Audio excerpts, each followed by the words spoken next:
رب اشرح لی صدری ویسر لی امری واحلل عقدۃ من لسانی یفقہوا قولی اما بعد السلام علیکم ورحمۃ اللہ وبرکاتہ۔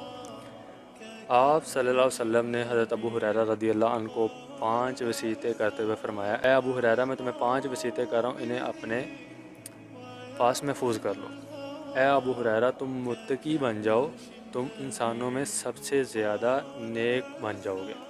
یعنی نیکی کا جو اعلیٰ ترین درجہ ہے وہ ہے تقوی۔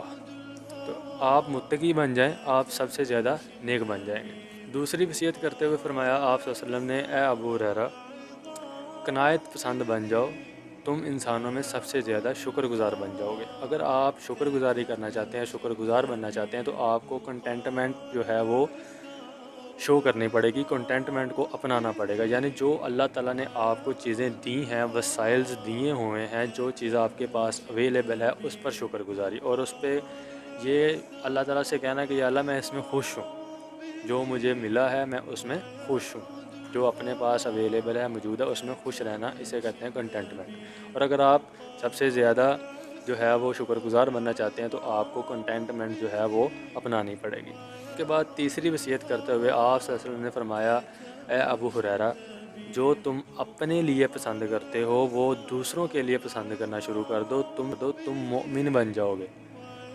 اگر مجھ سے لوگ پوچھتے ہیں کہ اسامہ بھائی ہم مومن بننا چاہتے ہیں تو کیا کریں، اس کا کیا طریقہ، تو اس کا طریقہ آپ صلی اللہ علیہ وسلم نے بتا دیا کہ اگر تم مومن بننا چاہتے ہو تو جو اپنے لیے پسند کرتے ہو وہ اپنے مسلمان بھائیوں کے لیے پسند کرنا شروع کر دو، تم مومن بن جاؤ گے۔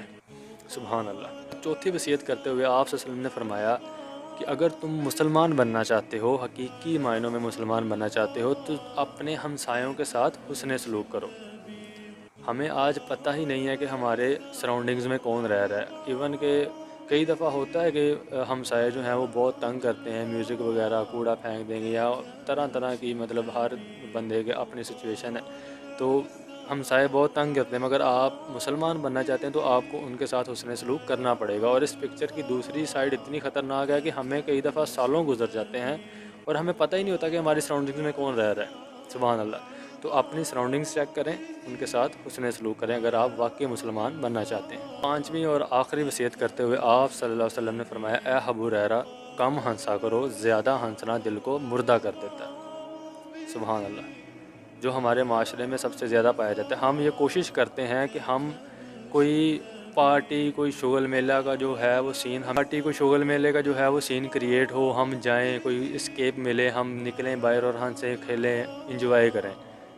آج کل ہمارے پاکستان میں ایک میمز کلچر چلا ہوا ہے، اس کے بعد ہم جو ہے وہ پارٹیز کا بڑا جو ہے اہتمام کرتے ہیں اور گھومنا پھرنا جو بڑا پریفر کرتے ہیں، ٹھیک ہے، جس کی وجہ سے دل مردہ، ہر وقت ہنستے رہنا، اور جب تنہائیوں میں جاؤ تو بڑا تنہائیوں آپ کو تنگ کرنا شروع کر دیں، تو اس کا کیا مطلب ہے کہ آپ ہنسنے کے عادی ہو چکے ہیں، اور جب آپ زیادہ ہنستے ہیں تو آپ کا دل جو ہے وہ مردہ ہو جاتا ہے۔ تو اس چیز کا خاص خیال رکھیں۔ ہنسنے سے کوئی منع نہیں کرتا، مگر اپنی چیزوں کو آرگنائز کریں، پریورٹیز دیں، اپنی چیزوں کو آرگنائز کریں اور آرگنائز طریقے سے چلیں۔